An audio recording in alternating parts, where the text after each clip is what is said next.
Assalamualaikum semua, ketemu lagi dengan kita di sini. Kita sudah tahu bahwa pemerintah sudah menyatakan ada virus corona di Indonesia dan dinyatakan ada pasien corona di Indonesia. Nah, teman-teman harus tahu dan waspada bagaimana cara penanganan virus corona. Oleh karena itu, simak video berikut ini.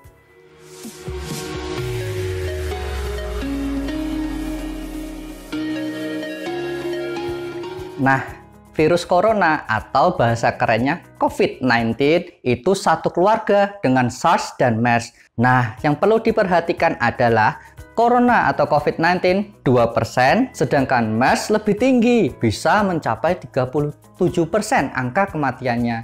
Jadi, perlu panik enggak? COVID-19 atau coronavirus ini dia menyerang saluran nafas kita. Jadi, gejalanya seperti flu. Nah, seperti batuk, pilek, bersin, bahkan demam. Terus apa bedanya ya flu dengan COVID-19?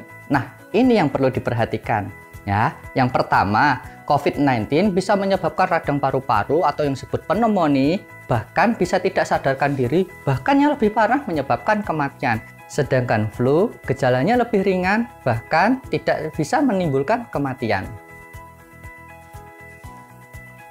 Oke teman-teman, sekarang kita akan membahas tentang cara penyebarannya. Penyebarannya itu virus keluar melalui batuk teman-teman dari penderita orang virus corona atau COVID-19. Nah, partikelnya itu yang disebut droplet. Nah, droplet tersebut bisa menempel di manapun. Nah, ketika kita batuk, itu akan mengeluarkan partikel virus melalui batuk itu yang berupa droplet. Nah, droplet itu bisa terhirup sepanjang 2 meter, bahkan bisa menempel di benda-benda sekitar kita. Nah, penularannya bisa melalui mata, hidung, atau mulut. Nah, oleh karena itu, hati-hati ya teman-teman jika menyentuh mata atau hidung atau mulut yang tangannya tidak dicuci. Atau jika virus ini menempel pada permukaan yang tidak keras seperti baju, tangan, itu bisa bertahan sampai 2 hari. Ya, teman-teman, virus ini dapat menempel pada gagang pintu, tombol lift, meja, handrail, atau benda-benda yang sering dipegang tangan manusia. Selain itu, virus ini juga terdapat di lingkungan pasien. Contohnya ada di bed, di pegangan pasien, di kursi, atau di tempat sekitar pasien tersebut. Area di mana virus ini menyebar yaitu di mana orang-orang berkumpul di suatu tempat di ruangan tertutup. Contohnya yang pertama yaitu rumah sakit, sekolah, lingkungan kerja tertutup, atau tempat-tempat seperti mall, tempat rekreasi tertutup, bioskop, dan lainnya.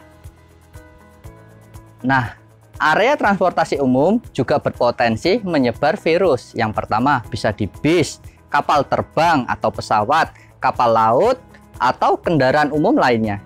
Jadi teman-teman, untuk menghindari virus ini, satu teman-teman, yaitu lebih sering cuci tangan. Karena dengan cuci tangan, virus-virus tersebut bisa mati di tangan kita. Berbicara tentang masker, penggunaan masker pada orang sehat menurut WHO itu tidak efektif. Jadi teman-teman lebih bijak ya menggunakan masker, apalagi yang suka nimbun masker. Teman-teman, untuk kali ini kita akan membahas jenis-jenis dari masker. Yang pertama yaitu masker bedah. Masker ini digunakan kepada orang-orang yang memang betul-betul sakit, sehingga partikel-partikel percikan yang dari batuknya tidak keluar dari mulutnya untuk menyebarkan ke lingkungannya. Jadi teman-teman yang sehat bijak ya menggunakan ini, jangan suka ditimbun, dijual, apalagi dijual mahal. Kasihan, nanti kalau ada yang butuh malah kalian nggak ada, malah nanti nyebarkan kepada orang lain, kan kasihan. Yang kedua yaitu masker N95 ya. Masker ini digunakan hanya oleh petugas kesehatan. Nah, masker ini digunakan apabila untuk masuk di ruang isolasi seperti itu. Jadi teman-teman tidak perlu mencari masker jenis ini. Yang perlu kalian butuhkan adalah masker ini jika sakit saja. Seperti itu. Gitu ya teman-teman.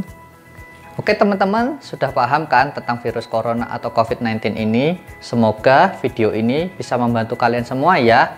Nah, apabila teman-teman sakit, batuk, pilek, jangan lupa berobat ya ke rumah sakit atau ke fasilitas kesehatan terdekat. Begitu, sampai jumpa lagi teman-teman. Dadah, Assalamualaikum warahmatullahi wabarakatuh.